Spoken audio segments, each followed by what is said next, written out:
Hello everyone, मैं हूं सुजीत शुक्ला। स्वागत करता हूं आप सबका आपके अपने channel UPSC insights by Sujeet में। अगर आपने चैनल को अभी तक सब्सक्राइब नहीं किया तो प्लीज चैनल को सब्सक्राइब कीजिए। अगर आपको हेल्पफुल लगते हैं तो प्लीज इन्हें शेयर कीजिएगा। आपका चैनल को सब्सक्राइब करना हमें मोटिवेट करता है कि हम इसी तरीके से आपके लिए क्वालिटी कंटेंट लाते रहे। चलिए अब हम शुरू करते हैं हमारा हीट इक्वेशन, जिसमें हम सबसे पहले देखेंगे वन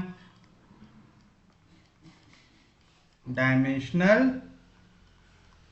हीट फ्लो। लिखिए, to find solution of heat equation del u by del t equals to c square del square u by del x square। तब आपको सबसे पहले तो यानी इक्वेशन को कर लेना है याद। क्या याद रखना आपको? हीट इक्वेशन क्या रहती है? Del you by del T equal to C square del square you by del x square. याद कर लेंगे इसको। क्या रहेगा heat equation? Del you by del T equal to C square del square you by del x square. याद रखेंगे। अब हमको निकालना है इसका सॉल्यूशन। तो क्या देखते थे सबसे पहले कि यहाँ पे डेरिवेटिव किस पे लग रहा है? किस पे लग रहा है डेरिवेटिव? u पे। तो सॉल्यूशन क्या लेंगे? Let u equal to derivative किसके रिस्पेक्ट में लग रहा है? एक तो x के रिस्पेक्ट में, दूसरा t के रिस्पेक्ट में। दोनों को कैपिटल ले लो। तो let u equal to x into T be the solution of equation one, where x क्या है? Where x is function of x only and t क्या है? t is function of T only. आएगा, कोई दिक्कत नहीं। अब देखिए हमको यहाँ पे क्या क्या वैल्यू लग रही है। पहले लग रही है del you by del T की वैल्यू, तो निकाल लेते हैं। Del you by del T यानी यू को डिफ्रेंशिएट करना है with respect to T. X क्या है? फंक्शन ऑफ एक्स ओनली, तो कांस्टेंट आ जाएगा डेरिवेटिव के बाहर। टी का derivative with respect to T, T क्या है? फंक्शन ऑफ टी ओनली, तो इसके ऊपर क्या आ जाएगा? डैश आ जाएगा। आएगा, कोई भी दिक्कत नहीं, कोई भी डाउट नहीं किसी को भी। आप चाहो तो इसको यहीं पे लिख के छोड़ सकते हैं। आपको याद रहे करके मैं यहाँ पे मेंशन करता हूँ। टी डैश कब आया? जब आपने टी को डिफरेंशिएट किया partially with respect to T, और इसकी वैल्यू कैसे इक्वल रहेंगी? D T upon D T से। याद रखना, पेपर में लिखना आपके लिए जरूरी नहीं है, आपको बस याद रहे इसके लिए मैं यहाँ पे मेंशन करते जा रहा हूँ। नेक्स्ट का की वैल्यू चाहिए आपको del square you by del x square की। मतलब आपको डिफरेंशिएट करना है दो बार with respect to X. T तो कांस्टेंट आ जाएगा डेरिवेटिव के बाहर। एक्स को जब एक बार डिफरेंशिएट करेंगे तो एक बार डेरिवेटिव लिखेंगे, फिर दूसरी बार करेंगे तो डबल डैश लिख देंगे। लिखेंगे यानी एक्स कितने बार डिफरेंशिएट हो गया यहाँ पे? दो बार। यहाँ पे एक्स डबल डैश कब मिला? जब आपने दो बार डिफरेंशिएट किया एक्स को विद रिस्पेक्ट टू एक्स। तो इसकी वैल्यू इक्वल रहेंगे D square X by D X square से रहेगा। तो फ्रॉम वन, टू का तो काम नहीं है यहाँ पे, 3 एंड 4। तो from equation 1, 3 and 4 we get. बताइए क्या मिलेगा आपको? क्या दिख रही है पहली वैल्यू आपको? Del you by del t. क्या है del you by del t? X t dash equals to C square, तो आ गया c square del square you by del x square. क्या है value? X double dash t, आ गया x double dash T. फिर अगर आपको याद हो, आपको टी को एक साथ लेके आना है, एक्स को एक साथ लेके आना है। तो देखो एक्स डबल डैश जैसा था वैसा, यहाँ पे एक्स मल्टीप्लीकेशन में, राइट हैंड साइड में तो जाएगा तो डिवीजन में। मैं राइट साइड बोल रहा हूँ लेकिन लेफ्ट कहाँ पे रहा हूँ? लेफ्ट में। जम जाएगा सबको ऐसा करना। फिर उसके बाद टी डैश जैसा था वैसा, टी यहाँ पे मल्टीप्लीकेशन में, यहाँ पे जाएगा तो डिवीजन में। सी स्क्वायर यहाँ पे मल्टीप्लीकेशन में, इधर जाएगा तो डिवीजन में, तो आ जाएगा 1 अपॉन सी स्क्वायर। उम्मीद है समझाऊंगा। आप चाहो ऐसे में डाउट आता है तो याद रखना x को हमेशा खाली रखना है। तो x डबल डैश जैसा था वैसा, x यहाँ पे मल्टीप्लीकेशन में, इधर गया तो डिवीजन। टी डैश यहाँ पे जैसा था वैसा, टी यहाँ पे मल्टीप्लीकेशन में, इधर गया तो डिवीजन। हमको क्योंकि x को खाली रखना है तो उसके साथ सी स्क्वायर चलेगा क्या? नहीं, यहाँ पे मल्टीप्लीकेशन में, इधर गया तो डिवीजन में।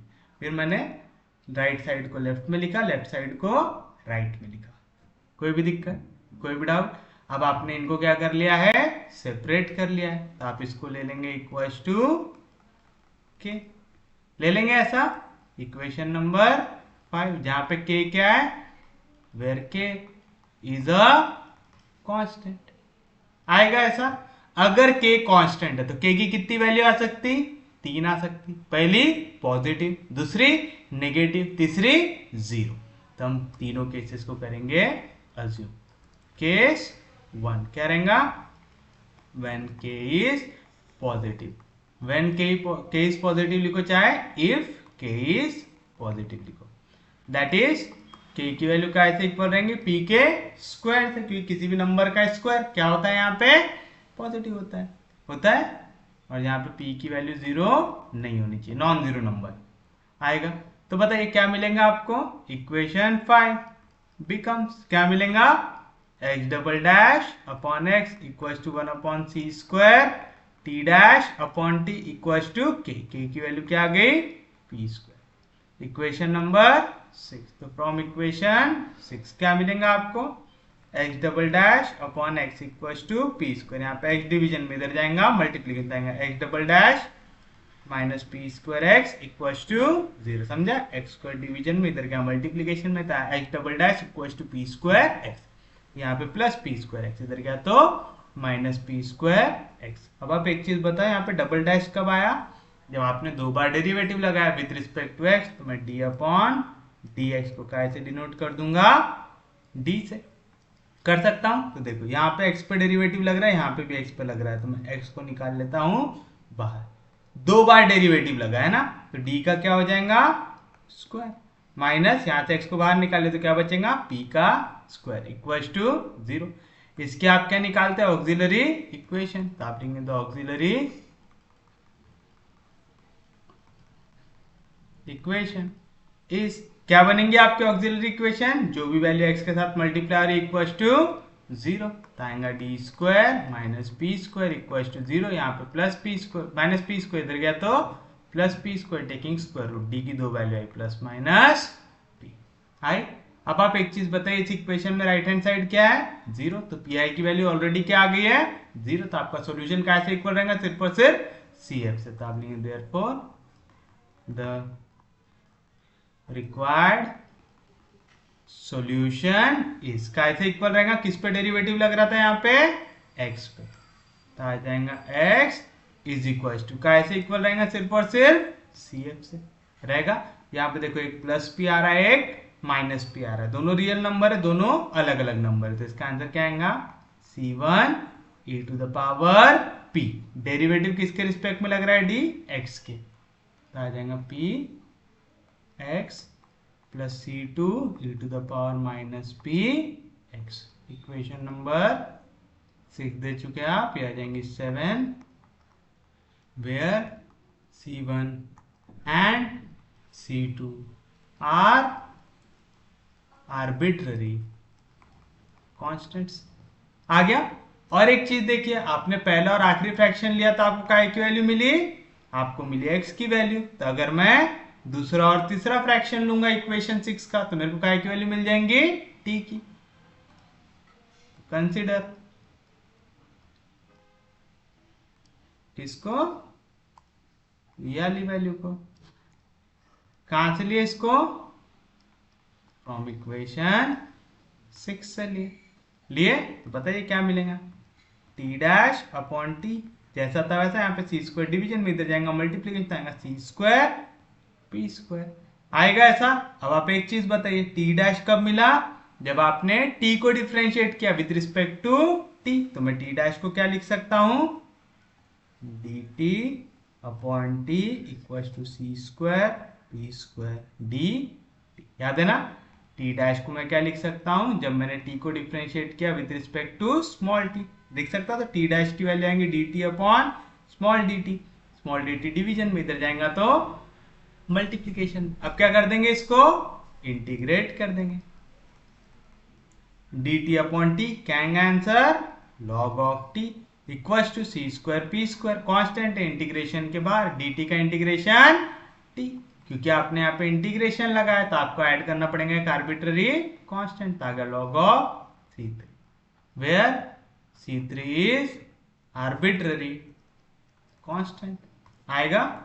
यहाँ पे प्लस लॉग, इधर गया तो minus log, log m minus log n क्या आएगा, log of m upon n आएगा T upon C3 equal to C square P square T. यहाँ पे लॉग, उधर जाएगा तो एक्सपोनेंशियल, तो टी अपॉन C3 की वैल्यू क्या आएंगे आपकी e to the power C square P square T.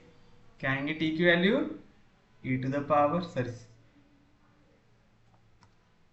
T upon C3 की वैल्यू क्या आएंगे e to the power C square P square T. यहाँ पे C3 डिवीजन में, इधर जाएगा तो मल्टीप्लीकेशन, तो टी की वैल्यू आएंगी C3 e to the power C square P square T आएगा।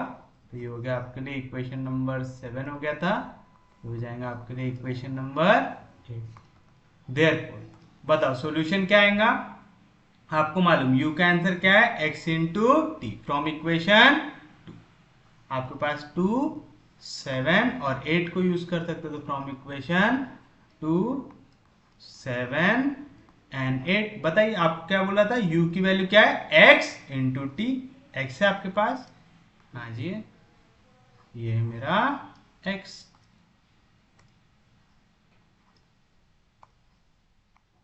तो ये आ गया मेरा x इंटू टी, टी की वैल्यू क्या है C3 e to the power C square P square T आएगा। C3 क्या है आर्बिट्ररी कांस्टेंट, C1 C2 क्या है आर्बिट्ररी कांस्टेंट, अंदर मल्टीप्लाई कर दो नया कांस्टेंट डाल देंगे, तो u की वैल्यू क्या आएंगी C1 into C3 e to the power px plus C2 into C3 e to the power minus px into e to the power C square P square. इसको ले लो नया कांस्टेंट, इसको ले लो नया कांस्टेंट, तो u की वैल्यू क्या आ गई, इसको ले लो a1 e to the power px प्लस इसको ले लो a2 e to the power minus px e to the power C square P square. Equation number 8 where a1 की वैल्यू क्या है C1 C3 और इसको b1 ले लो ना, काय के लिए a2 a2 लेते, b1 ले लो, सब में अपन एक एक बांट देंगे एंड b1 की वैल्यू आ जाएंगी C2 C3। तो ये हो गया पहला आंसर। ये कब आया, जब आपके k की वैल्यू क्या है पॉजिटिव है।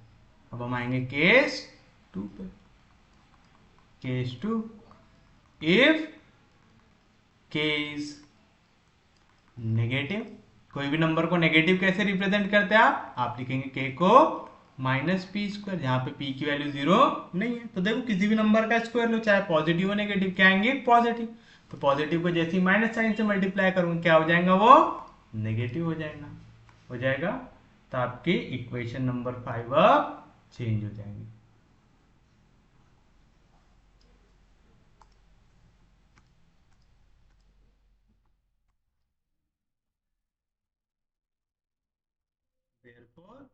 इक्वेशन 5 बिकम्स, क्या मिलेगा आपको x double dash upon x 1 upon सी square T dash upon t, ये कैसे इक्वल रहेगा k से, k की वैल्यू क्या है माइनस पी स्क्वायर।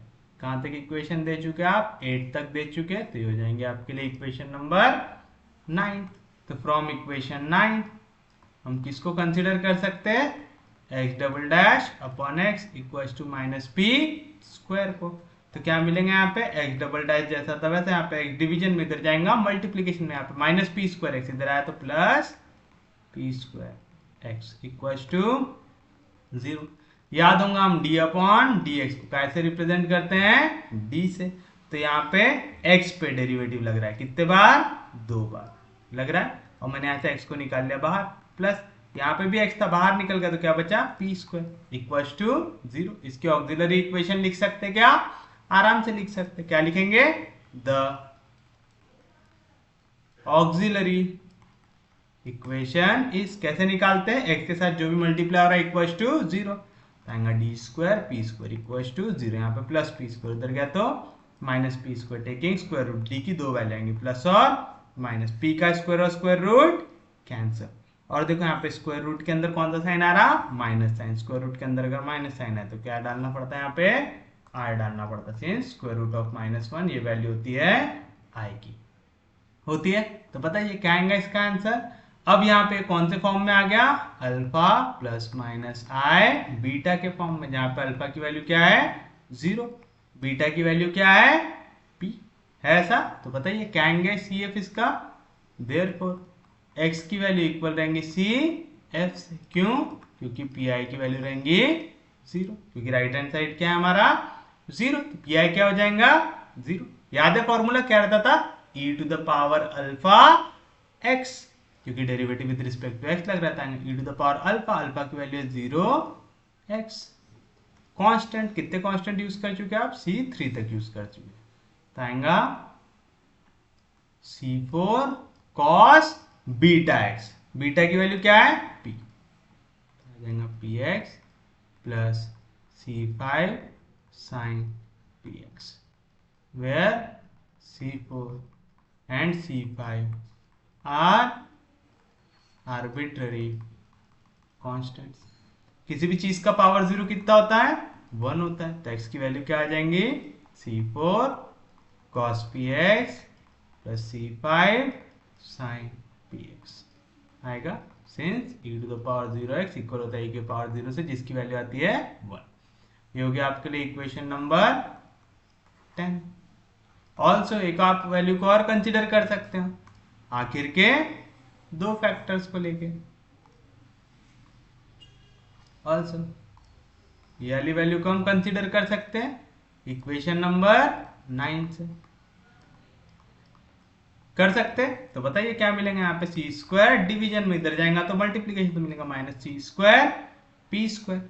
अब आप बताइए टी डैश को आप क्या लिख सकते हैं, इधर लिख दिए डी टी अपॉन टी, और यहाँ पे आ गया माइनस सी square P square into d t, आ गया, समझा ना। टी डैश क्या रहता, डी टी को आपने डिफ्रेंशिएट किया विद रिस्पेक्ट टू टाइम, यानी डी स्मॉल टी से किया है, तो यहाँ पे टी डैश की जगह आ गया D T upon T equal to minus C square P square, यहाँ पे डिवीजन में, इधर जाएगा तो मल्टीप्लीकेशन में, समझा ना।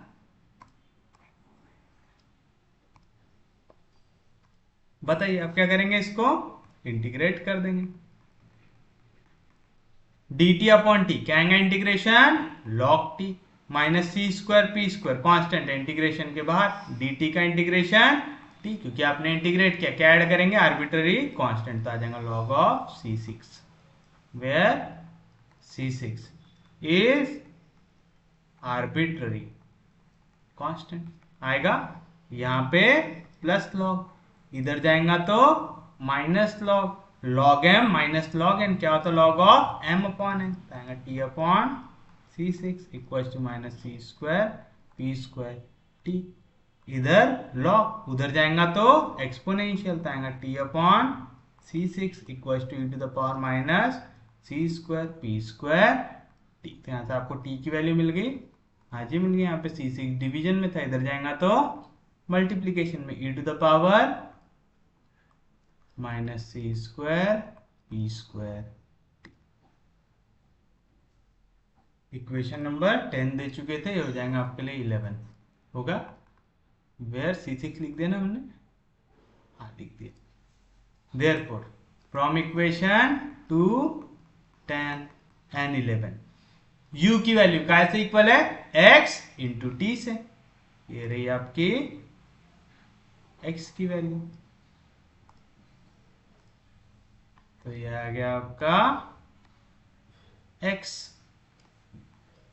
आ गया इंटू टी, टी की वैल्यू क्या है C6 E to the power minus C square P square T, यहाँ पे C6 जाएगा अंदर मल्टीप्लाई होगा, तो u की वैल्यू क्या मिलेंगी C4 C6 cos px plus C5 C6 sin px E to the power minus C square P square T आएगा, तो u की वैल्यू क्या आ जाएगा, इसको ले लेंगे नया कांस्टेंट, तो आ गया a2 cos px plus b2 sin px e to the power minus C square P square T, equation number B, where a2 की वैल्यू क्या है C4 C6 एंड b2 की वैल्यू क्या है C5 C6।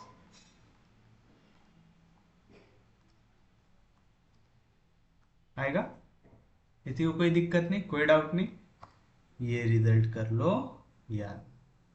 क्वेश्चन में हम ये वाला फॉर्मूला यूज करने वाले हैं, कौन सा, u equals to A square cos u equals to A cos P X plus B sine P X E to the power minus C square P square T.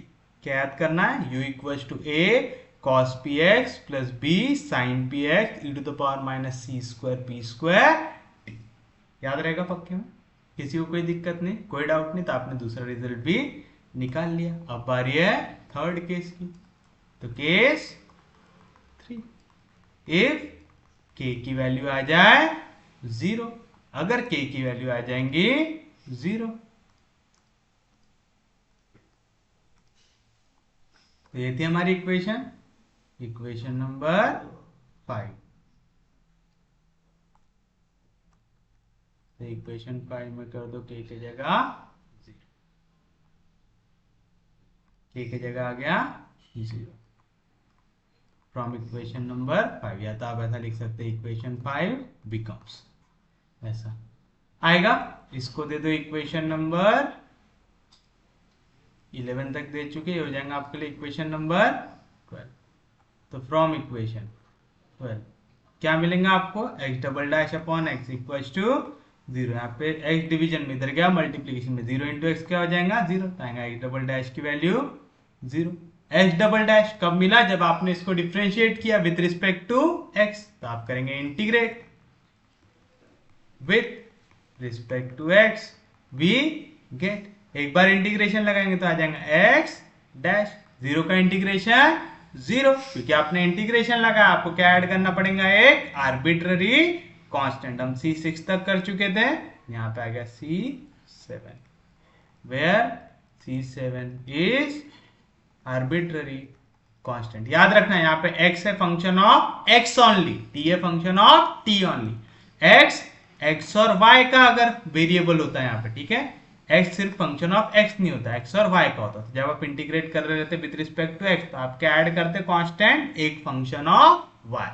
लेकिन यहाँ पे क्योंकि क्वेश्चन है x है सिर्फ और सिर्फ फंक्शन ऑफ x, t है सिर्फ और सिर्फ फंक्शन ऑफ t, तो यहाँ पे क्या ऐड होगा, एक आर्बिट्ररी कांस्टेंट ऐड होगा। फिर से integrate with respect to x, we get, एक बार डेरिवेटिव एक बार इंटीग्रेशन कैंसिल, तो x की वैल्यू क्या आ जाएंगे, C7 कांस्टेंट है, इंटीग्रेशन के बाद अंदर बचेगा 1 का integration with respect to x क्या हो जाएगा x, क्योंकि आपने इंटीग्रेशन लगाया, क्या ऐड करना पड़ेगा, एक आर्बिट्ररी कांस्टेंट आ गया C,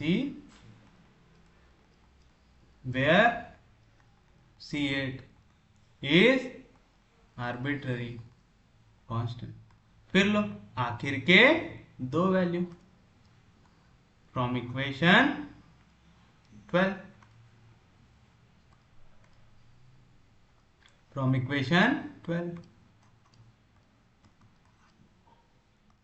1 upon C square T dash upon T equals to 0 मिलेगा। यहाँ पे सी स्क्वायर टी डिवीजन में, इधर जाएगा मल्टीप्लीकेशन में, तो टी डैश की वैल्यू क्या है 0। क्या कर देंगे, इसको इंटीग्रेट कर देंगे with respect to T, we get, एक बार इंटीग्रेशन एक बार डेरिवेटिव कैंसिल, तो आ जाएगा टी, 0 का इंटीग्रेशन 0, क्योंकि आपने इंटीग्रेशन किया, आप क्या ऐड करेंगे, एक आर्बिट्ररी कांस्टेंट। C8 तक यूज कर चुके थे, अब आ जाएगा C9,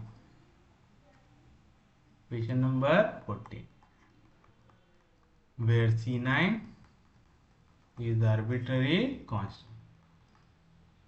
तो बताओ क्या मिलेगा आपका answer, from equation 2, 13 and 14 we get u की वैल्यू कैसे इक्वल है, x इंटू टी से, ये रही आपकी x की वैल्यू,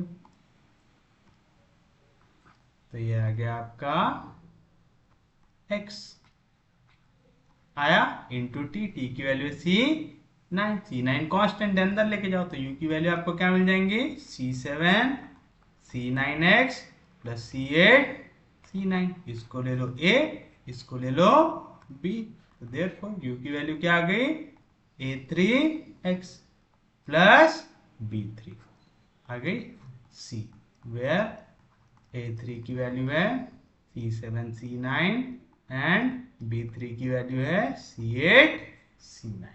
आ जाएगा। तो ये हो गया आपका तीसरा आंसर। तो उम्मीद है अगर आपको heat equation one dimensional heat flow अगर निकालने के लिए बोले तो आप आराम से इसको कैलकुलेट कर सकते, पूरा का पूरा एज इट इज छाप सकते, आ जाएगा। किसी को कोई दिक्कत नहीं, कोई डाउट नहीं। और क्वेश्चन सॉल्व करने के लिए हमको क्या याद होना चाहिए? पहला तो हीट इक्वेशन याद होना चाहिए जो है del u upon del t equal to C square del square u by del x square. क्या याद रखना है? del u upon del t equal to C square del u by del x। और दूसरा याद रखना है हमको कॉस साइन वाला आंसर जो था, कहाँ निकालता हमने, ये वाला बी वाला। क्या है? u equal to a cos px plus b sin px into e to the power minus C square p square p। क्या याद रखना है? u equal to a cos px plus b sin px e to the power minus C square p square t। Heat equation क्या याद रखना है आपको? del u by del t equal to C square del square u by del x square. याद रहेगा। किसी को कोई दिक्कत नहीं, कोई डाउट नहीं।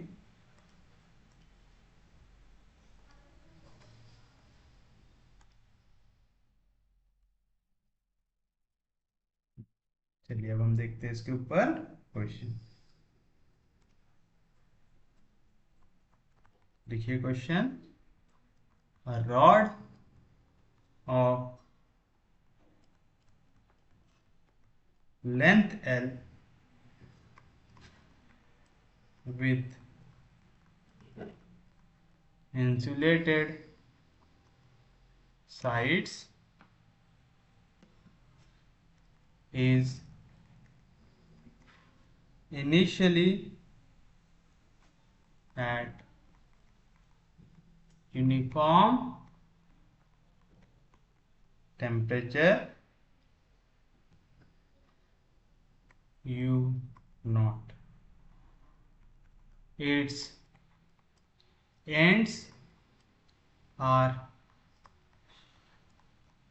suddenly cooled to 0 degree Celsius and kept at that temperature. Find the temperature function u of x, t। आपको का इक्वल निकालना है टेम्परेचर फंक्शन की u ऑफ x, t, यानी आपको u की वैल्यू निकालना है। कोई भी दिक्कत नहीं। अब आप बताइए, टेम्परेचर फंक्शन है मतलब ये क्या, किसको सेटिस्फाई करेगा? हीट इक्वेशन को सेटिस्फाई करेगा। तो आप सॉल्यूशन में लिखेंगे here u of x, t satisfy heat equation. क्या रहती हीट इक्वेशन? याद किया आप लोगों ने? del u by del t equal to C square del square u by del x square. Please ये इक्वेशंस याद कर लेना, ठीक है? वेव इक्वेशन, हीट इक्वेशन जो वन डायमेंशनल हीट फ्लो में, और टू डायमेंशनल हीट फ्लो यानी लैपलास की जो इक्वेशन रहेंगी, तीनों आपको याद रहनी चाहिए। इसके बाद आप मेरे को बताइए यहाँ पे आपको क्या दिया हुआ है। आपको दो कंडीशन लिखना पड़ता है। पहली जो होती है आपकी बाउंड्री कंडीशन और दूसरी होती है आपकी इनिशियल कंडीशन। होती है बाउंड्री कंडीशन, क्या होता है? दोनों एंड्स का क्या बता के रखा है, क्या बोल रहा है? A rod of length L with insulated sides is at uniform temperature U naught. Its ends are suddenly cooled to 0 degree Celsius and kept at that temperature. यानी अगर मैं बात करूं, ये रॉड है हमारी, ये रॉड के इस छोर को भी मैंने 0 डिग्री पे रखा हूं और इस छोर को भी मैंने 0 डिग्री सेल्सियस पे रखा हूं, और वही टेम्परेचर में मैं कंटिन्यूसली उसको रख रहा हूं। तो बताओ मेरे को यहाँ पे u की वैल्यू क्या दी हुई है। अब देखो आप यहाँ पे दो तरीके से लिख सकते हैं u की वैल्यू। पहला कि आप इस तरीके से लिखो इसको कि u की वैल्यू यानी टेम्परेचर की वैल्यू। अगर मैं ये पूरी रॉड दी हुई है मेरे को लेंथ एल की। तो एक्स एक्सिस में इसका डिस्टेंस कितना है, 0 है, तो एट एक्स की वैल्यू 0। और टाइम कितना भी ले सकते हैं क्योंकि आप तो उसको सेम टेम्परेचर में रख ही रहे हैं, तो एट टाइम टी कितना दिया हुआ है आपको, 0 डिग्री सेल्सियस दिया हुआ है, साथ साथ सेम टेम्परेचर 0 डिग्री सेल्सियस हमको दूसरे छोर पे भी दिया हुआ है। अगर मैं ये रॉड को रखूं अलॉन्ग एक्स एक्सिस, रखूं, ये हो गई मेरी रॉड अलॉन्ग एक्स एक्सिस, तो ये वाले इसमें एक्स एक्सिस से कितनी दूरी है इसकी, 0। और अगर ये लेंथ है एल, तो ये वाला पॉइंट कितनी दूरी में आएगा, एल की दूरी पे आएगा, तो एट एक्स की वैल्यू जहां पे है एल यानी इस छोर पे, और टाइम है टी, कोई भी टाइम टी पे यू का टेम्परेचर क्या है हमारा, 0 है, दिया हुआ है। ये कैसे लिखे समझा, या तो आप इसको इस तरीके से लिख सकते हैं, व्हेन आपको क्या बोल रहा है कि आपके दोनों एंड्स को आपने कूल किया है 0 डिग्री सेल्सियस पे और आपने उसको सेम टेम्परेचर पे मेंटेन रखा हुआ है, तो व्हेन एक्स की वैल्यू है 0 यानी पहले छोर की बात कर रहे हैं हम, तब आप बोलोगे u की वैल्यू क्या आ रही है आपकी, 0 फॉर ऑल टाइम t आ रहा है। Second, when x equals to L, जो है हमारा, अगर मैं ये रॉड की बात करूं, ये हो गया हमारा पहला एंड, ये हो गया हमारा दूसरा एंड, जो कितनी दूरी पे है, l की दूरी पे, तो when x equals to L, u की वैल्यू वहां पे भी कितनी है, दोनों एंड्स को आपने किस में रखा है, 0 डिग्री सेल्सियस पे, फॉर ऑल, है ना। और आप क्योंकि यही टेम्परेचर में and kept at that temperature, और सेम टेम्परेचर में आप उसको रखते ही जा रहे हैं, तो टाइम तो बीतता जा रहा है लेकिन टेम्परेचर चेंज हो रहा है क्या, नहीं, तो हर एक टी के लिए ये वैल्यू सेटिस्फाई करती है। मैं सजेस्ट करूंगा ये वाली लैंग्वेज लिखना सीखिए, क्योंकि u ऑफ x कमा टी आपने लिखा, यानी u फंक्शन x और t का, तो x की वैल्यू जब है 0, t की वैल्यू से कोई फर्क नहीं पड़ा, तो t क्या है, टेम्परेचर 0, यानी u की वैल्यू है 0। जब आप लेंथ पे पहुंचे l, टाइम कुछ भी ले लो t, तब भी आपका वो एंड भी कितने डिग्री पे है, 0 पे है, तो बाउंड्री कंडीशन में किसी को कोई दिक्कत नहीं। और हमको यहाँ पे दी हुई है एक इनिशियल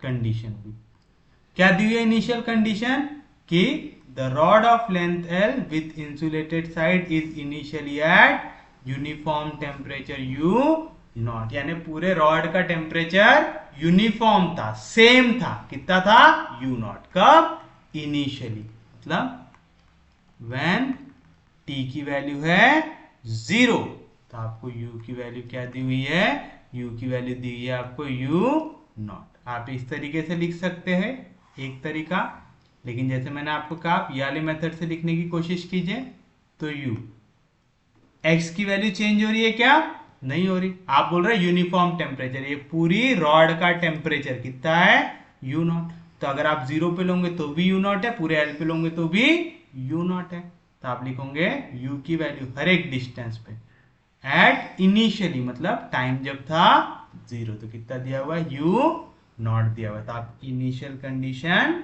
ये लिखेंगे पक्के में, कोई दिक्कत नहीं, कोई डाउट नहीं, कैसे लिख रहे समझ रहा है ना। तो आपको यहाँ पे बाउंड्री कंडीशन लिखना आ गया, इनिशियल कंडीशन लिखना आ गया। अब हमको इसका सॉल्यूशन भी याद होना चाहिए, तो आप लिखेंगे the solution, the general solution of one is given by, क्या था फॉर्मूला, याद है आप लोगों को, क्या लिखे थे हम लोगों ने फॉर्मूला, u इक्वल्स टू, क्या रहती है u की वैल्यू, u रहता है आपका a cos px plus b sin px into e to the power minus c square p square t, equation number 2, याद है वाला फॉर्मूला जो हमारा b था, बस a2 की जगह मैंने लिखा हूं a cos px plus b sin px e to the power minus c square p square t, आया, कोई भी दिक्कत, कोई भी डाउट, समझा सबको पक्के में। आप चाहो तो सिर्फ u लिख सकते हो, या तो ऐसा भी लिख सकते हो u ऑफ x कमा t, क्योंकि आपने यहाँ पे u को डिफरेंशिएट किया with respect to x and t, यानी u फंक्शन x और t का, तो ऐसा लिखो चाहे वैसा लिख सकते पक्के में, किसी को कोई दिक्कत नहीं, कोई डाउट नहीं, सबको समझ रहा है। अब आप यूज करेंगे एक एक इनिशियल कंडीशन, तो आप लिखेंगे यूजिंग इनिशियल कंडीशन, क्या इनिशियल कंडीशन पहली, u ऑफ 0, t की वैल्यू है 0, तो u of 0, t equals to 0। तो आप लेंगे देयरफॉर इक्वेशन 2 बिकम, u की वैल्यू क्या आएंगी 0, कब, जब आप x के जगह क्या रखोगे 0, तो आ गया a cos p into X यानी 0 plus b sin p into X, X की वैल्यू 0, तो आ गया 0 e to the power minus C square P square T, क्योंकि t की वैल्यू आपको क्या रखना है, t रखना है। कोई भी दिक्कत, कोई भी डाउट, तो बताइए क्या मिला आपको 0 इक्वल्स टू cos 0 होता है 1, तो a इंटू 1 हो गया a, sin 0 होता है 0, 0 इंटू b हो गया 0, e to the power minus C square P square T, since cos 0 होता है 1, sin 0 होता है 0, exponential function can never be negative, तो आपका कौन सी वैल्यू आपकी 0 आ सकती है, a वाली वैल्यू 0 आ सकती है। और वैसे भी e टू द पावर वाली वैल्यू अगर यहाँ पे 0 हो गई तो ये पूरा का पूरा u का आंसर क्या आ जाएगा, 0 आ जाएगा। u का पूरा आंसर आप 0 बना सकते क्या, नहीं बना सकते, तो a की वैल्यू क्या आ गया आपके लिए 0 आ गई। अगर a 0 है तो इक्वेशन 2 क्या बन जाएंगी, therefore इक्वेशन 2 becomes, बताइए क्या बनेगा आपका, a वाली वैल्यू बन गई 0, तो ये पूरी टर्म हो गई 0, तो क्या बचा b sin px, u equals to b sin px e to the power minus C square P square T, ये हो गया आपके लिए इक्वेशन नंबर 3।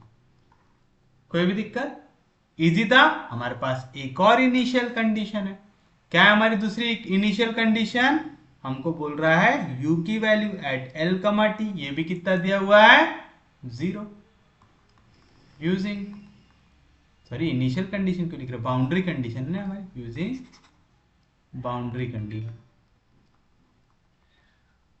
यूजिंग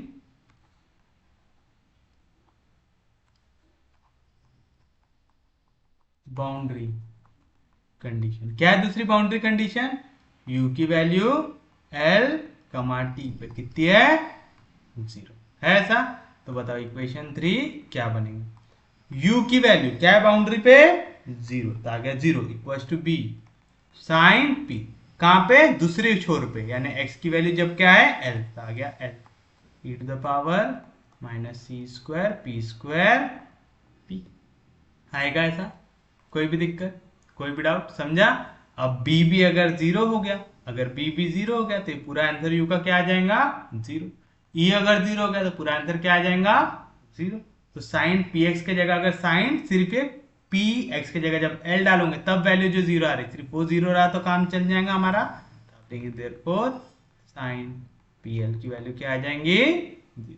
समझा ना, इसी को 0 क्यों ले रहे हैं, क्योंकि जब हमने x के जगह l डाला तो 0 आ रहा है, तो हम बोल सकते हैं कि साइन pl की वैल्यू 0 है। अगर b या e ये दोनों में से कोई भी 0 हो गया तो पूरा आंसर ही क्या हो जाएगा हमारा 0 हो जाएगा। अगर आप लोगों को याद हो साइन की वैल्यू 0 कहां पे होती है, n पाई पे, यहाँ पे आ गया n पाई, सिंस साइन n पाई की वैल्यू क्या होती है 0, साइन साइन कैंसिल, तो pl की वैल्यू क्या है n पाई आई, जहाँ पे n की वैल्यू क्या है 1 2 3 अप टू इंफिनिटी, तो देयरफॉर यहाँ से आपको p की वैल्यू मिली, क्या मिली n pi by l, where n की वैल्यू क्या है 1 2 3 अप टू इंफिनिटी। तो बताओ देयरफॉर इक्वेशन 3 क्या बन जाएंगे, देयरफॉर इक्वेशन 3 बिकम्स, क्या मिलेगा आपको u equals to B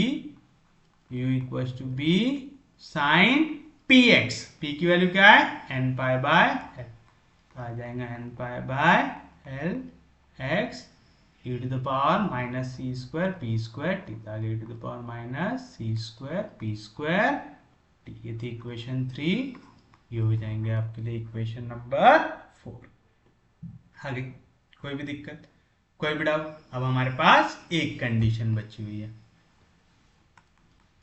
where n की वैल्यू 1 2 3 अप टू इंफिनिटी है ऐसा। कोई भी दिक्कत, कोई भी डाउट, तो मैं इसको लिख दूं समेशन के फॉर्म में, चलिए लिख देते हैं। तो देयरफॉर मैं u को क्या लिख सकता हूं, समेशन n इक्वल्स टू 1 से लेके इन्फिनिटी। जब मैं n की वैल्यू 1 डालूंगा एक वैल्यू मिलेंगी, n की वैल्यू 2 डालूंगा दूसरी वैल्यू मिलेंगी, फिर उन सबको क्या करते जाऊंगा, ऐड करते जाऊंगा, है ना। तो यहाँ पे अलग अलग कांस्टेंट भी आएंगे, तो मैं b की जगह ले लेता हूँ bn। अब आपकी मर्जी है, स्मॉल bn लो चाहे कैपिटल bn लो। मैं लिख देता हूँ कैपिटल bn ले लेता हूँ यहाँ पे, sine n pi xl e to the power minus c square p square t लिख दिए। तो ये n जो पीछे लिखते हैं वो लिखने की झंझट अब हट गई हमारी, हट गई। लास्ट वैल्यू बची है अब हमारे पास जो है इनिशियल कंडीशन, तो आप लिखेंगे यूजिंग इनिशियल कंडीशन। क्या इनिशियल कंडीशन है आपके पास,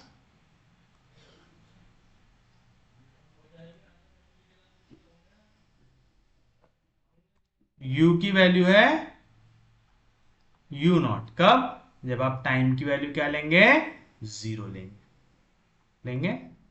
चलिए निकाल लेते हैं वो भी। तो आप लिखेंगे u ऑफ x कमा 0 की वैल्यू आपको दी हुई है u नॉट, यानी इनिशियल कंडीशन जब टाइम की वैल्यू है 0, तो टेम्परेचर क्या आएगा आपका, u नॉट आएगा। तो आप बोल सकते हो देयरफॉर इक्वेशन 5 बिकम्स, क्या बन जाएंगी, u के जगह आ गया u not summation n equal to 1 से लेके infinity bn sine n pi x by l e to the power 0 आ गया, t के जगह तो आएगा e का पावर 0 आ गया, और e का पावर 0 कितना होता है, 1 होता है। तो आप बोल सकते हो u नॉट की वैल्यू क्या आ जाएगा, समेशन n इक्वल टू 1 से लेके infinity bn sine n pi x by l आ गया। bn का फॉर्म साइन के साथ समेशन का साइन, तो आप यहाँ पे क्या लगा सकते हैं, फूरियर साइन सीरीज लगा सकते हैं। तो यहाँ पे साइन के साथ जो भी कांस्टेंट है कौन है, bn है, इसकी वैल्यू क्या आ जाएंगी 2 बाय l इंटीग्रेशन 0 से लेके l f ऑफ x क्या रहता है, जो लेफ्ट हैंड साइड पे वैल्यू है क्या है, u नॉट, तो आ गया u नॉट आ गया। उसके बाद साइन वाले फंक्शन क्या है, sine n pi x by l आ गया, sine n pi x by l into dx, u not constant आ गया इंटीग्रेशन के बाहर, तो bn की वैल्यू क्या आएंगी 2u not by l। Sine का इंटीग्रेशन क्या होता है, कॉस का डेरिवेटिव माइनस साइन, तो साइन का इंटीग्रेशन माइनस कॉस, तो आ गया minus cos n pi x by l। क्या कांस्टेंट वैल्यू आई, a की वैल्यू क्या है यहाँ पे n पाई बाय l, तो आप जब भी यहाँ पे इंटीग्रेशन लगाते हैं तो जो भी कांस्टेंट वैल्यू आती है उससे क्या करना पड़ता है, डिवाइड करना पड़ता है बिटवीन लिमिट 0 से लेके, तो बताएं यहाँ पे bn की वैल्यू क्या आ जाएंगी 2u नॉट बाय l, जैसा था वैसा।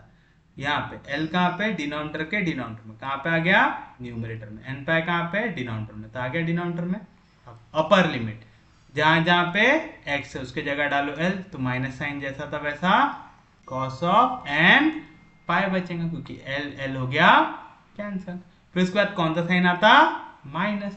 फिर उसके बाद लोअर लिमिट जहां जहां पे x है उसके जगह 0 डालो, तो पहले तो है माइनस cos ऑफ x के जगह 0, तो 0 से मल्टीप्लाई होगा तो क्या हो जाएगा 0 आएगा। तो क्या ही वैल्यू यहाँ से bn की आपके पास, यहाँ पे l और l हो गया कैंसिल, आएगा 2u not upon n pi, minus into minus plus, cos 0 की value 1 minus cos of n pi, cos of n pi की वैल्यू क्या होती है -1 to the power n, since cos 0 की वैल्यू होती है 1 और cos ऑफ n पाई की वैल्यू होती है -1 टू द पावर n। याद है कल ही बताया था, x एक्सिस हमेशा होती है cos की। ये हो गया आपके लिए 0, ये हो गया पाई, 2 पाई 3 पाई 4 पाई, है ना। cos यहाँ पे होता है +1, यहाँ पे होता है -1। तो देखो जब n की वैल्यू रखेंगे 1 यानी cos पाई, कैरी वैल्यू -1 आई, तो आ गया -1 का पावर 1 यानी -1। फिर जब हम n के जगह रखेंगे 2 तो हो जाएगा -1 का स्क्वायर, -1 का स्क्वायर +1, तो देखो n की जगह 2 रखेंगे तो -1 का स्क्वायर हो जाएगा प्लस आई +1 वैल्यू। तो ये याद कर लो, ठीक है, आएगा पक्के में। तो अब यहाँ पे आपको फंक्शन की कितनी वैल्यू मिल सकती है, 2 वैल्यू मिल सकती है। किस पे डिपेंड करेगा कि n की वैल्यू ऑड है या n की वैल्यू इवन है। दोनों पे डिपेंड करेगा, क्यों? bn की वैल्यू कब? when n is odd। बताओ क्या आएगा? 2u0 upon n pi minus 1 -1 का कोई भी ऑड पावर क्या होता है? -1। तो माइनस इंटू माइनस क्या हो जाएगा? +1 आएगा। और इसकी वैल्यू रहेंगे 2mu0 अपॉन 2 पाई 1 -1 का कोई भी इवन पावर, तो -1 का स्क्वायर निकालो क्या होता है? +1। आ गया +1 कब? when n is even। ऐसा एक वैल्यू रख के देख लेना कभी भी अगर कंफ्यूजन आया तो। चलो bn की वैल्यू क्या मिली आपको? 1 + 1 2, तो आ गया 4u0 अपॉन n पाई कब? when n is odd। और 1 - 1 0, तो वैल्यू आ गई 0 कब? when n is even। आ गई bn की वैल्यू आपके पास। तो बताओ देयरफॉर कहां पे थी हमारी इक्वेशन? bn वाली इक्वेशन ये। Therefore equation 5 becomes, therefore equation 5 becomes क्या आएंगी वैल्यू इक्वेशन 5 की? u इक्वल्स टू समेशन, ये थी हमारी इक्वेशन 5।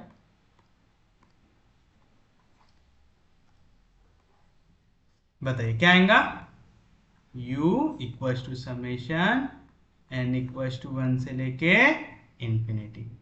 पहले वैल्यू bn की वैल्यू क्या है? 4mu0 अपॉन n पाई कब? जब n ऑड हो। और वैल्यू क्या है? 0 कब? जब n इवन हो। हमको इवन वाली टर्म चाहिए क्या? नहीं। इवन वाली टर्म कौन सी रहती? जो रहती 2 × n। तो ऑड वाली टर्म कौन सी रहती? जो रहती 2n - 1।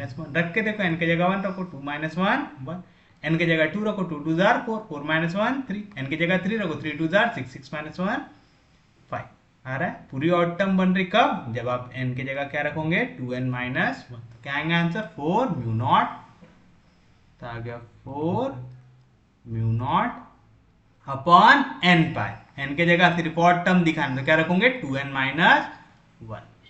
तो आ गया 2n - 1 पाई। समझा ना? यहाँ पे ऐसा क्यों कर रहे हैं? क्योंकि हमारा सिर्फ और सिर्फ ऑड टर्म के लिए आंसर आ रहा है। इवन के लिए तो आंसर क्या है? 0। तो 0 ऐड करोगे तो कुछ चेंज होगा क्या? नहीं। तो सिर्फ और सिर्फ ऑड टर्म के लिखना था। 4mu0 n के जगह सिर्फ अगर ऑड टर्म दिखाना तो क्या रखते? 2n - 1। अगर इवन टर्म दिखाना तो n की जगह क्या रखते? 2n रखते। याद रहेगा पक्के में? पिछले लेक्चर में देख के हम लोग ये चीजें। तो आगे आपकी bn की वैल्यू फिर क्या आएगा? साइन। फिर से क्या है? n पाई। n के जगह हमको सिर्फ ऑड वाली टर्म दिखाना तो क्या आएगा? 2n - 1 pi x upon l e⁻c² p²। या तो आप इसको ऐसा लिख के छोड़ सकते हो, which is the required solution। या तो आप अंदर सिर्फ वो टर्म रख सकते हैं जिसमें n हो। एक इसका आंसर ये भी है। 4mu0 कांस्टेंट है, बाहर निकाल लो। डिवीजन का पाई कांस्टेंट है, बाहर निकाल लो। e का पावर -c² p² कांस्टेंट है, बाहर निकाल देना। समेशन n इक्वल्स टू 1 से लेके पाई। अब वो टर्म लिखो जिसमें n क्या है? 1/2n - 1। अंदर क्या है? Sine of 2n - 1 pi x upon l। यानी अंदर सिर्फ वही टर्म लिखो जिसमें n। तो ये है उसका एक और आंसर। आप ऐसा भी आंसर लिख सकते हैं, आप ऐसा भी लिख सकते हैं। उम्मीद है समझाऊंगा। किसी को कोई भी दिक्कत, कोई भी डाउट? सच में समझ रहा है? पक्के में समझ रहा है? अच्छा, हमने यहाँ पे यार सब्सटीट्यूट नहीं किया ना वैल्यू। p² था यहाँ पे। एक मिनट, p का स्क्वायर था, p की वैल्यू निकाले ना हम लोगों ने। p की वैल्यू क्या निकाले? n π/l। तो यहाँ पे p की जगह क्या आ जाएगा? n π/l। तो n का स्क्वायर, पाई का स्क्वायर, l का स्क्वायर। p² की जगह n का स्क्वायर, पाई का स्क्वायर, l का स्क्वायर। ठीक है? तो 0 से मल्टीप्लाई हो तो 0 ही रहेगा। फिर लास्ट आंसर में शायद चेंज करना पड़ेगा। हाँ, p का स्क्वायर मतलब n का स्क्वायर, पाई का स्क्वायर, l का स्क्वायर। तो यहाँ पे n का स्क्वायर है, तो n की जगह यहाँ पे भी वैल्यू सब्स्टिट्यूट करेंगे। ठीक है, तो इसको देख लो एक बार। हाँ, ये आ गया। उसके बाद क्या आएगा, e to the power minus C square P square. p की वैल्यू ऐसा था, e का पावर माइनस सी स्क्वायर पी स्क्वायर थी ऐसी वैल्यू, e का पावर माइनस सी स्क्वायर पी स्क्वायर टी रहता। p की वैल्यू क्या निकाले, n पाई बाय l। तो क्या रहा होगा यहाँ पे, e का power minus C square N square pi square by L square into T. मेरे को दिखाना है सिर्फ और सिर्फ ऑड टर्म, यानी जहां जहां एन है उसकी जगह मेरे को क्या लिखना है, 2n माइनस 1। तो आ गया c square N square, N को लिखूंगा 2n माइनस 1 का होल स्क्वायर। तो आ गया c square N square pi square upon l square. तो ये टर्म में भी n आ गया, तो यहाँ पे इसको फिर से लिखना पड़ेगा, e का पावर माइनस सी स्क्वायर 2n माइनस 1 का square pi square by L square T आएगा। और यहाँ से सिर्फ और सिर्फ बाहर क्या निकाल सकते हैं आप, जिनमें n नहीं है, n 4 mu naught by pi. समझा, दे रहेंगे आपके लिए आपका फाइनल आंसर। तो प्लीज ऐसा चेक करते रहिएगा कि हमने p को सब्स्टिट्यूट किया कि नहीं किया। जैसे हमने p को यहाँ पे तो सब्स्टिट्यूट कर दिया था, यहाँ पे मैंने चेंज करके लिखा, यहाँ पे हमने सब्स्टिट्यूट p को कर दिया था, यहाँ पे करना हम भूल गए थे, क्योंकि यहाँ पे t की वैल्यू 0 लेते हम लोग, आगे जाके करके हमको आंसर निकालने में कोई दिक्कत हुई क्या, नहीं। लेकिन फाइनल आंसर में देखो, हम अगर p लिख के छोड़ देते तो हमारा आंसर गलत हो जाता, हमारा कुछ इस फॉर्म का आंसर आता क्या, नहीं आता। तो उम्मीद है समझाऊंगा। तो आपको हर जगह पे जहाँ पे भी कोई एक वेरिएबल, कोई भी एक टर्म की वैल्यू निकालते हैं, तो पूरी इक्वेशन में अच्छे से उसको सब्स्टिट्यूट करना, याद रहेगा पक्के में, किसी को कोई दिक्कत नहीं, कोई डाउट नहीं। चलिए देखते हैं हमारा नेक्स्ट क्वेश्चन, जो है an insulated rod of a length L, insulated rod of a length L has its ends A and B maintained at 0 degree Celsius and 100 degree Celsius respectively until steady conditions are reached. If B is then suddenly reduced to 0 degree Celsius and maintained at 0 degree Celsius, find the temperature at a distance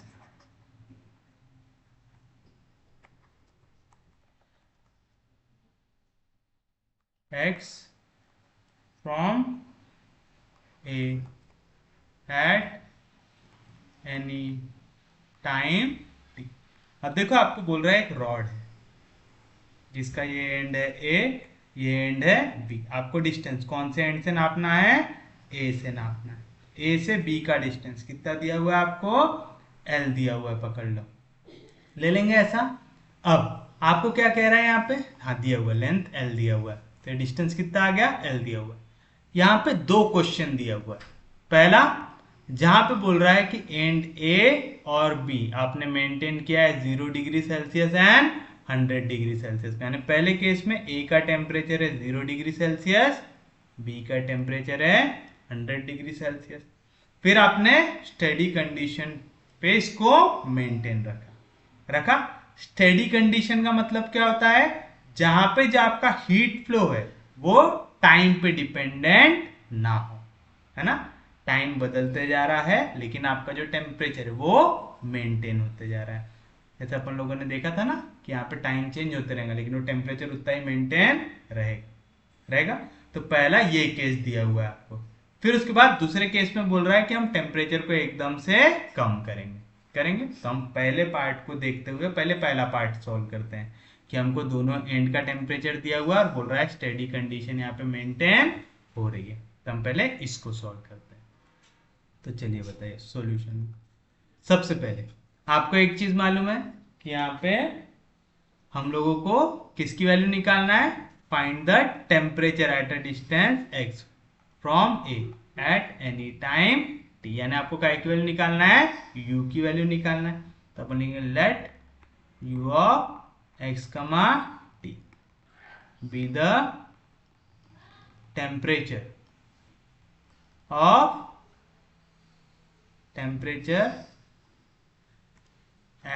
rod at a distance x from a at any point t, यानी मैंने सिर्फ लिख दिया कि मैं u of x कमा y को find out करूंगा। तो आपने लिखा u ऑफ x कमा y be the temperature of and temperature of rod with the temperature of rod at a distance x from a at any point t। लिख दिया ऐसा, किसी को कोई भी दिक्कत, कोई भी डाउट? तो ये क्या किसको सेटिस्फाई करेगा, हीट इक्वेशन को सेटिस्फाई करेगा। तो आप लिखेंगे therefore it will satisfy heat equation. करेगा हीट इक्वेशन को सेटिस्फाई। हीट इक्वेशन को सेटिस्फाई करेगा मतलब क्या रहती है heat equation, del u by del t equals to c square del square u by del x square आएगा ऐसा। आपको यहाँ पे कंडीशन भी दी हुई है विथ बाउंड्री कंडीशन। पहले वाले केस के लिए बाउंड्री कंडीशन क्या दी हुई है आपको, बाउंड्री कंडीशन कि अगर डिस्टेंस है 0 यानी x की वैल्यू है 0 तो यहाँ पे टेम्परेचर कितना है आपका 0। तो आपको दिया हुआ है u की वैल्यू 0 के डिस्टेंस पे एट एनी टाइम t, कितना दिया हुआ है आपको 0 दिया हुआ है। कोई भी दिक्कत, कोई भी डाउट? और u की वैल्यू टेम्परेचर की वैल्यू कितने डिस्टेंस पे, एट ए डिस्टेंस l यानी पॉइंट b पे कितना दिया हुआ है 100 दिया हुआ है। तो u at distance l at any time t कितना दिया हुआ है 100 डिग्री सेल्सियस दिया हुआ है हर एक टाइम के लिए। क्यों, क्योंकि हम बोल रहे हैं यहाँ पे स्टेडी कंडीशन रीच हो गई यानी अब टेम्परेचर चेंज नहीं हो रहा है। अब देखो यहाँ पे क्वेश्चन दो पार्ट में टूटा हुआ है। फिर बोल रहा है if b is then suddenly reduced to 0 degree Celsius and maintained at 0 degree Celsius, find the temperature at a distance x from a at any time t। यानी फिर ये कंडीशन आने के बाद फिर से सडनली आप रिड्यूस कर रहे हो टेम्परेचर को और फिर से स्टेडी स्टेट की ओर जा रहे हैं। तो आपको जब भी इस टाइप का क्वेश्चन दिया रहा है जहां पे दो टुकड़ों में क्वेश्चन बटा हुआ हो तो आप क्या करेंगे, सबसे पहले स्टेडी कंडीशन का कंसेप्ट लगाएंगे। ठीक है, आप किसका कंसेप्ट लगाएंगे, स्टेडी स्टेट का कंसेप्ट लगाएंगे। ठीक है, तो आप लिखेंगे फॉर, अच्छा हमने इनिशियल कंडीशन लिखा है क्या, इनिशियल कंडीशन दिया होगा यहाँ पे नहीं, ऐसा कोई इनिशियल कंडीशन हमको यहाँ पे दिया हुआ नहीं है। तो आप लिखेंगे फॉर स्टेडी स्टेट क्या रहता, जो आपका हीट फ्लो है ये इंडिपेंडेंट रहता है टाइम से। तो आप लिखेंगे the heat flow is independent of time. समझो ये लाइन का मतलब, स्टेडी स्टेट में हीट फ्लो इंडिपेंडेंट होता है टाइम से, मतलब चाहे कितनी भी देर हो जाए टेम्परेचर चेंज होता नहीं है। तो rate of change of temperature time के हिसाब से कितना होता है 0, that is del you by del T की वैल्यू क्या आती है 0 आती है।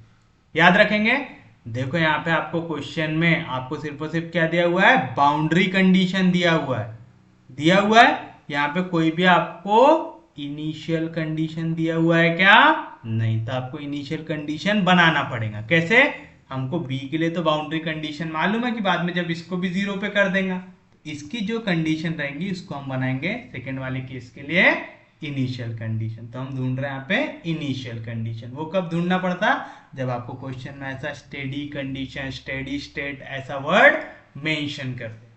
ठीक है, वैसे भी आपके पास इनिशियल कंडीशन है नहीं, जब तक इनिशियल कंडीशन मिलेंगे नहीं आप क्वेश्चन सॉल्व कर सकते क्या, नहीं कर सकते। तो आपने कंसेप्ट लगाया यहाँ पे स्टेडी स्टेट का। स्टेडी स्टेट में हीट फ्लो इंडिपेंडेंट होता है टाइम से, मतलब टेम्परेचर चेंज नहीं होगा आप कितनी भी देर लगा लो। अगर del U by del T की वैल्यू 0 है, मतलब इक्वेशन 1 का लेफ्ट हैंड साइड क्या है, 0 है, तो आप बोलेंगे देयरफॉर इक्वेशन 1 बिकम्स, क्या हो जाएगा, del U by del T की वैल्यू आ गई 0 equals to C square del square you by del x square आएगा। कोई भी दिक्कत, कोई भी डाउट, समझा यहाँ तक पक्के में। यानी आपको del square you by del x square की वैल्यू क्या मिल गई, 0 है। मतलब स्टेडी स्टेट में u जो है वो t पे डिपेंड नहीं करता है, मतलब u सिर्फ और सिर्फ किस पे डिपेंड करेगा, x पे। मतलब उतने देर के लिए जब तक आप स्टेडी स्टेट में हो u सिर्फ और सिर्फ किसका फंक्शन है, x का फंक्शन है। तो इसको कर देंगे फिर इंटीग्रेट। जैसे इंटीग्रेट करेंगे, एक बार इंटीग्रेशन एक बार डेरिवेटिव कैंसिल, तो क्या आएगा del you by del X की वैल्यू कैसे इक्वल आ जाएंगे, क्योंकि आपने इंटीग्रेट किया। तो यहाँ पे क्या हो जाएगा, 0 का इंटीग्रेशन 0, तो ऐड होंगे एक आर्बिट्ररी कांस्टेंट, तो आ गया C1, where C1 is arbitrary constant. आएगा, फिर से इंटीग्रेट करो, तो integrate with respect to x, del u का integration u equals to C1, 1 का integration x plus C2, where C2 is arbitrary constant. तो हो गया आपके लिए इक्वेशन नंबर 2। कैसे लेके आया समझा। इस टाइप के क्वेश्चन आपके अब सॉल्व करेंगे जब स्टेडी स्टेट, स्टेडी कंडीशन यहाँ पे मेंशन्ड हो। आपको यहाँ पे बाउंड्री कंडीशन तो दी हुई है लेकिन इनिशियल कंडीशन दी हुई नहीं है, तो हम ये करके क्या निकाल रहे हैं, इनिशियल कंडीशन निकाल रहे हैं। क्या निकाल रहे हैं ये करके, हम इनिशियल कंडीशन निकाल रहे हैं कि हम क्या कंडीशन लेके चल सकते हैं। ठीक है, समझा। तो u की वैल्यू कैसे निकाले समझा। अब लगाओ ये बाउंड्री कंडीशन, तो आप यूज करेंगे यूजिंग बाउंड्री कंडीशन।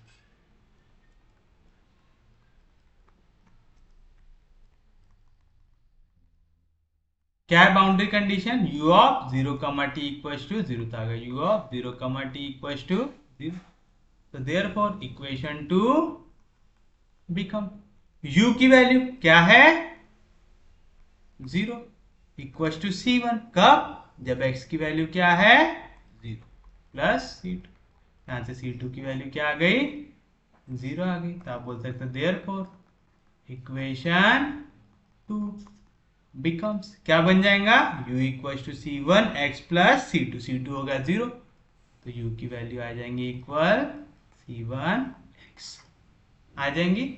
एक और कंडीशन है आपके पास, यूजिंग बाउंड्री कंडीशन, क्या है, u की वैल्यू एट l, t दी हुई है। u की वैल्यू एट l, t कितनी दी हुई है 100, तो आ गया 100 आ गया।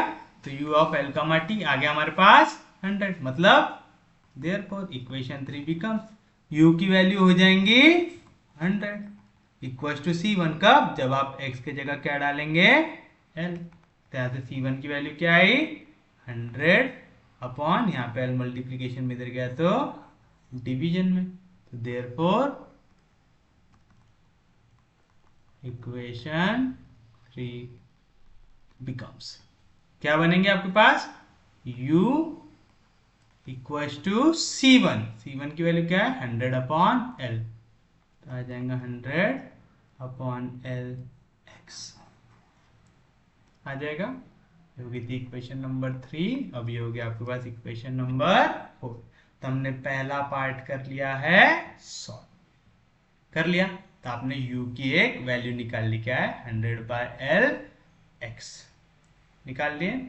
अब देखो सेकेंड पार्ट शुरू हो रहा है। तो पहले पार्ट स्टेडी स्टेट जब रीच कर लिए थे, इतने पार्ट के लिए आपने u की वैल्यू निकाल लिया। अब क्या कह रहा है, if b is then suddenly reduce to 0, यानी आपने अभी तक ट्रांसफर बंद हो गया था, है ना, एक कांस्टेंट वैल्यू ला लिए थे, आपने फिर से रॉड को ठंडा करना शुरू किया। ठंडा करना जैसे ही शुरू करोगे फिर से यहाँ पे क्या होगा, आपका हीट फ्लो होगा, है ना। ठंडा करोगे तभी तो हीट फ्लो होगा। अगर आपने स्टेडी कंडीशन रखे हो तो हीट फ्लो हो रहा है क्या, नहीं। जैसे आपने ठंडा करना शुरू किया फिर से हीट फ्लो होना चालू हुआ, फिर से टेम्परेचर चेंज होना शुरू हुआ, तो आप करेंगे ना। इसको उधर लेके चलता हूं।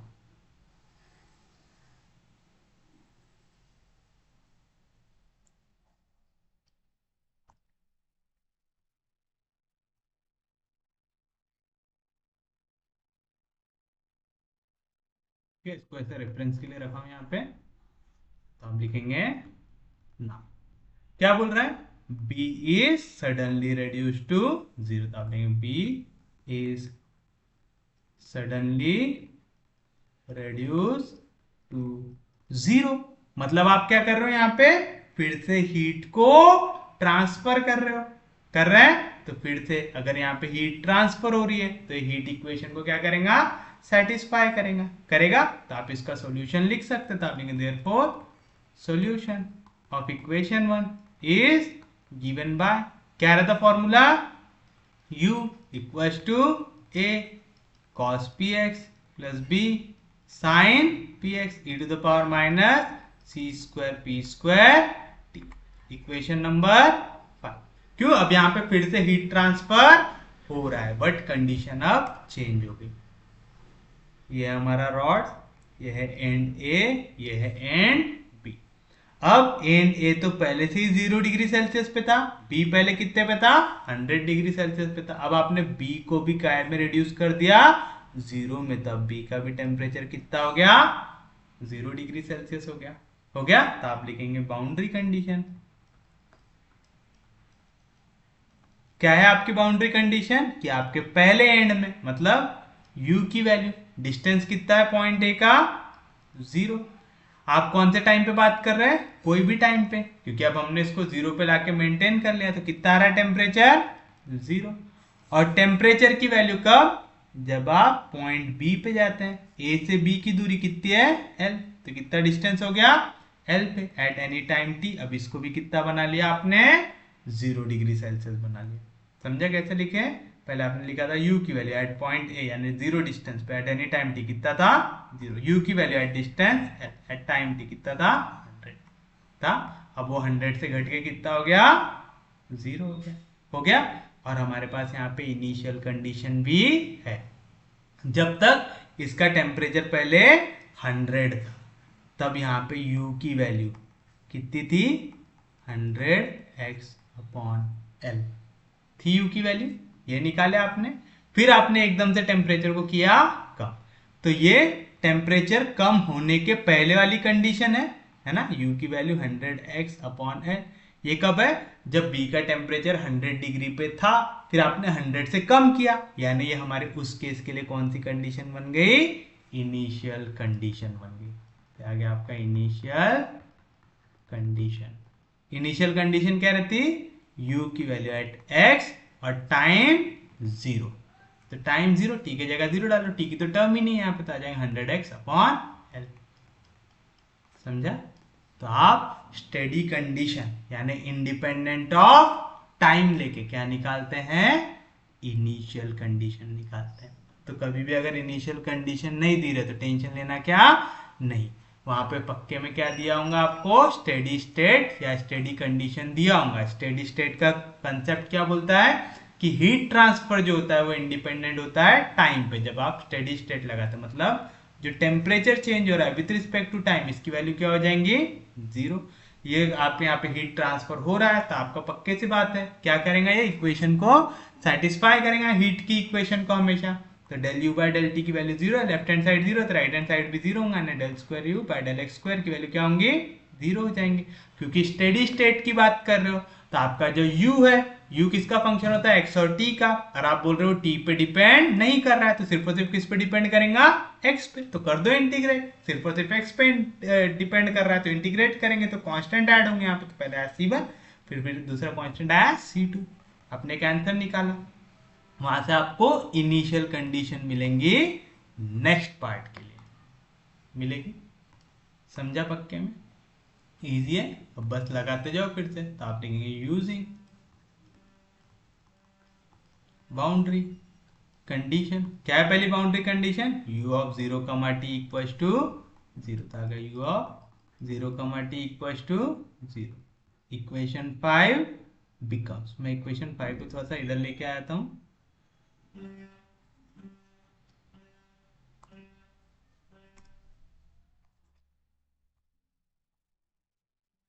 आएगा तो बताइए क्या आएगा, u की वैल्यू क्या होती है, 0। कब, जब आप x के जगह क्या रखते हो, 0, तो आ जाएगा a cos px यानी 0x plus b sin px यानी 0x e to the power minus c square p square t।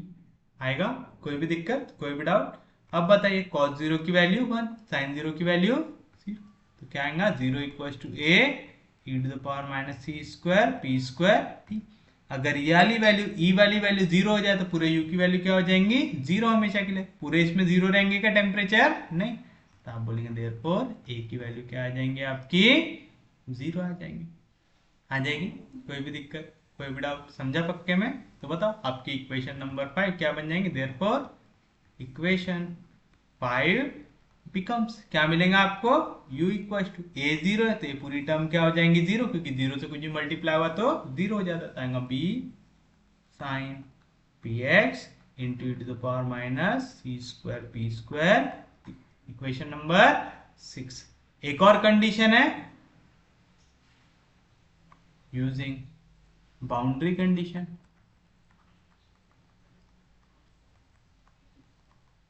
हमने क्या पढ़ा, u की value at point b, point b कितने डिस्टेंस में है, l पे, एट एनी टाइम t। अब आपने क्या बना दिया उसको भी 0 डिग्री सेल्सियस, तो देयरफॉर इक्वेशन 6 बिकम्स, u की वैल्यू क्या है 0, तो आ गया 0 इक्वल्स टू b। कब, जब आप x के जगह क्या डालते हो, l, तो आ जाएगा b sin pl, है ना, x की जगह क्या डालना है, l e to the power minus p square c square t आएगा। फिर से देखो, अगर b 0 हो गया तो ये पूरा आंसर 0 हो जाएगा, e अगर 0 हो गया तो पूरा आंसर 0 हो जाएगा। तो यहाँ पे सिर्फ sin p l की वैल्यू 0 हो सकती है, यानी x के जगह जब आप l डालोगे तो 0 हो जाएगा, होगा। तो आप बोल सकते देयरफॉर sin p l की वैल्यू क्या आ जाती, 0। साइन पी एल, साइन की वैल्यू 0 कहां पे होती है, एन पाई पे, तो आप लिख सकते हैं साइन एन पाई की वैल्यू 0 होती है, तो लिखेंगे sine n pi equal to 0, तो मैं 0 की जगह लिख सकता हूँ sine n pi, sine sine cancel, तो पी एल की वैल्यू क्या आएंगी, एन पाई, वेयर एन की वैल्यू क्या हो सकती है 1 2 3 up to infinity, where n equal to 1 2 3 up to infinity. तो यहाँ से पी की वैल्यू क्या आएंगी, एन पाई बाय, वेयर n की वैल्यू क्या आएंगी 1 2 3 अप टू इंफिनिटी आएगा। तो बताइए क्या बन जाएंगे आपकी इक्वेशन 6, देयरफॉर इक्वेशन 6 बिकम्स, क्या बन जाएंगी, u इक्वल्स टू क्या थी वैल्यू b, तो आ गया b साइन px, p की वैल्यू निकाले आपने क्या थी n पाई बाय l, आएगा n pi by l x E to the power minus C square P square, तो p का स्क्वायर ने n का स्क्वायर n स्क्वायर, पाई का स्क्वायर पाई स्क्वायर, l का स्क्वायर l स्क्वायर t। ये आ गया आपके लिए इक्वेशन नंबर 6 के बाद आ गया 7 आ गया। अब आपने लगा लिया दोनों की दोनों बाउंड्री कंडीशन। अभी हमारे पास एक और कंडीशन बची हुई है, वो कौन सी है, इनिशियल कंडीशन, जो आपने ये निकाले थे, है ना, सेकेंड पार्ट के लिए जो आपने इनिशियल कंडीशन निकालते थे, यूजिंग इनिशियल कंडीशन।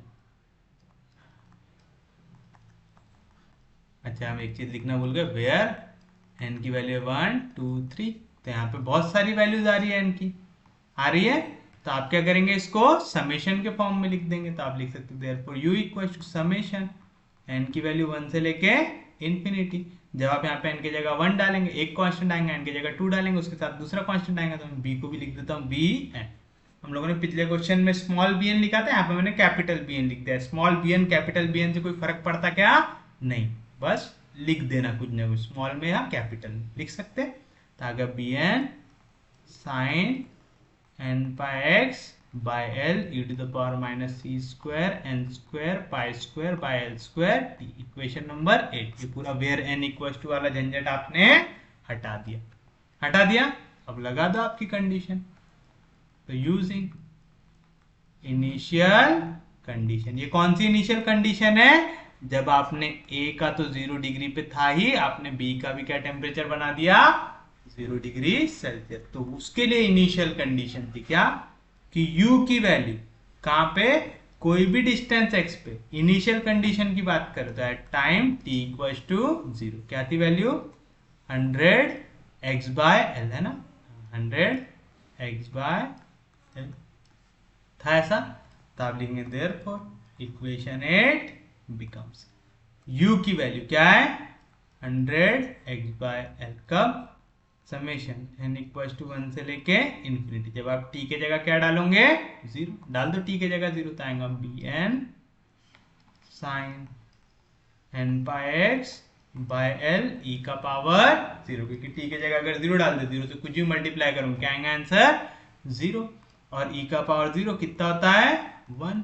तो आप बोल सकते हैं 100 x upon l equals to summation n equals to 1 से लेके infinity b n sine n pi x by l आएगा। e का पावर 0 हो गया 1। हो गया। फिर से क्या लगाओगे? Fourier sine series. तो जो कांस्टेंट है bn की वैल्यू क्या आती? 2 बाय एल इंटीग्रेशन 0 से लेके एल। जो भी लेफ्ट हैंड साइड में फंक्शन ऑफ x दिया हुआ क्या है? 100x अपॉन एल इंटू जो भी साइन वाला फंक्शन यहाँ पे आ गया sine n pi x by into d. 100 और l दोनों कांस्टेंट आ जाएंगे इंटीग्रेशन के बाहर, तो आ गया 100 इंटू 2 हो गया 200, l इंटू एल हो गया एल स्क्वायर 0 से लेके l x sine n pi x by l into d x आएगा ऐसा। यहाँ पे दो वैल्यूज क्या हो रही है? मल्टीप्लाई हो रही है। तो हम क्या लगाएंगे? यूजिंग इंटीग्रेशन बाय पार्ट्स लगा सकते। लाइट रूल के हिसाब से अलजेब्रिक पहले आएगा, ट्रिग्नोमेट्रिक बाद में आएगा। तो ये हो गया u, ये हो गया v। तो बताओ क्या आएगा integration of u v? bn equal to 200 upon l square, जैसा था वैसा था u।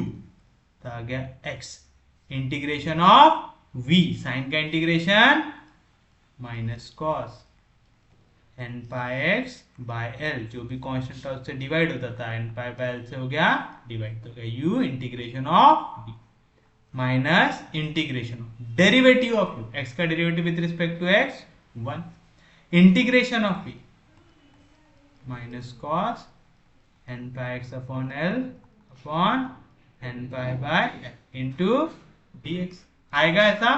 माइनस साइन के लेफ्ट साइड में भी लिमिट, लेफ्ट साइड में भी लिमिट और राइट साइड में भी लिमिट लगाएंगे ऐसा। किसी को कोई भी दिक्कत, कोई भी डाउट?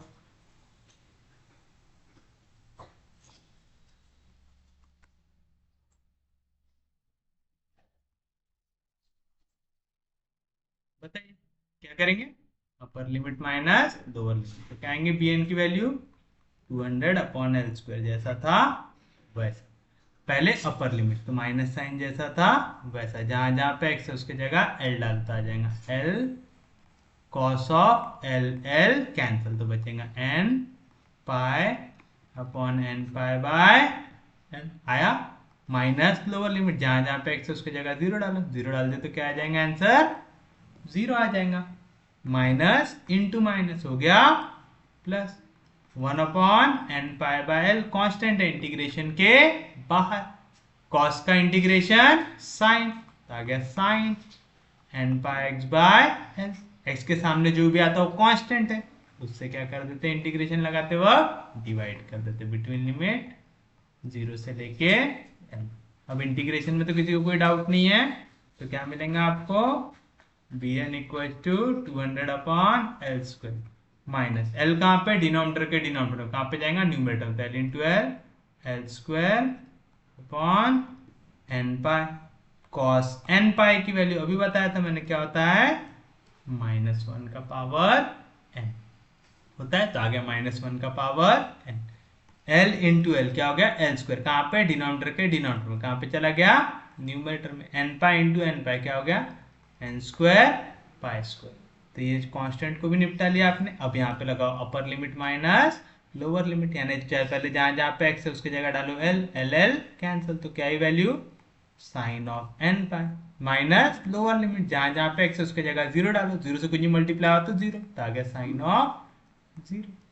आया, कोई भी दिक्कत, कोई भी डाउट, यहाँ पे रीजन डाल लो ताकि आपको बाद में याद रहे। पहला, कॉस एन पाई की वैल्यू होती है -1 का power n, sign n pi की वैल्यू होती है 0, और साइन 0 की भी वैल्यू होती है 0।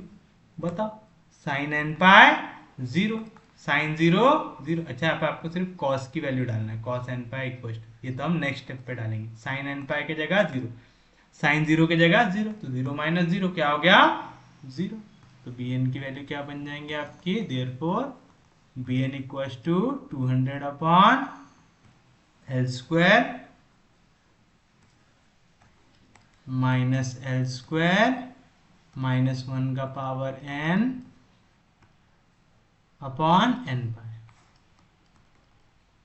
और यहाँ पे ये पूरी वैल्यू क्या हो गई, 0 हुई, सिंस साइन एन पाई की भी वैल्यू 0 होती है और साइन 0 की भी वैल्यू क्या होती है, 0। तो ये वाला रीजन यहाँ पे नहीं डालेंगे, यहाँ पे सिर्फ कॉस एन पाई की वैल्यू डालेंगे।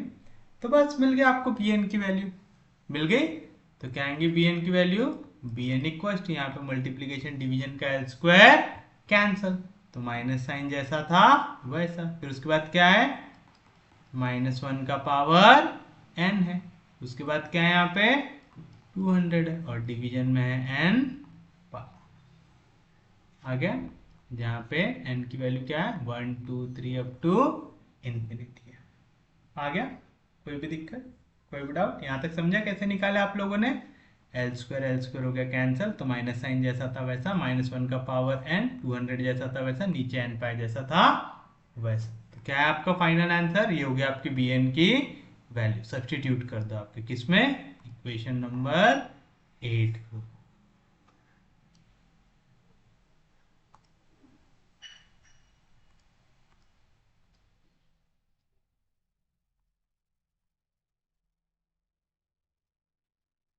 यहां से लिखेंगे देयरफॉर इक्वेशन 8 बिकम्स, क्या मिलेगा आपको, u equal to summation n equal to 1 से लेके इंफिनिटी bn, ये है आपकी bn की वैल्यू।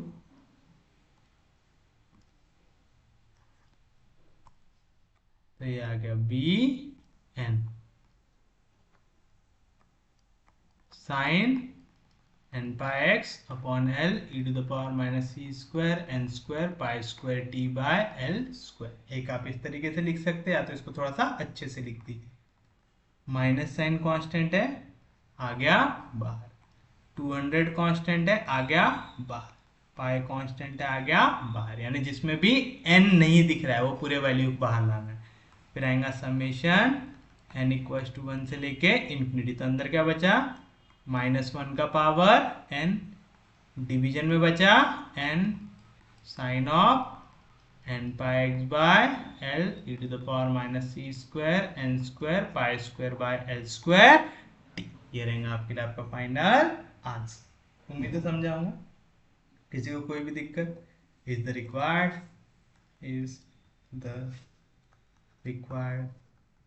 सॉल्यूशन, ये रहेगा आपके लिए आपका फाइनल आंसर। कोई भी दिक्कत, कोई भी डाउट, आप चाहो तो इसको यहीं पे लिख के भी खत्म कर सकते हैं, या तो आप इसका एक और आंसर लिख सकते हैं। यहाँ पे माइनस साइन को मैं लिख सकता हूँ -1, तो इसी को आप ऐसा भी लिख सकते हैं, u equal to summation n equal to 1 से लेके इन्फिनिटी -1 का पावर, -1 एक बार मल्टीप्लाई करो -1 के पावर n के साथ, तो आ जाएगा -1 का power n+1, 200 upon n pi sine n pi x by l e to the power -c² n² पाई² t बाय l²। आप ऐसा आंसर लिख सकते हैं, ऐसा लिख सकते हैं या ऐसा लिख सकते हैं, तीनों में से कोई एक ही आंसर लिखना, तीनों लिखते हैं नहीं भाई।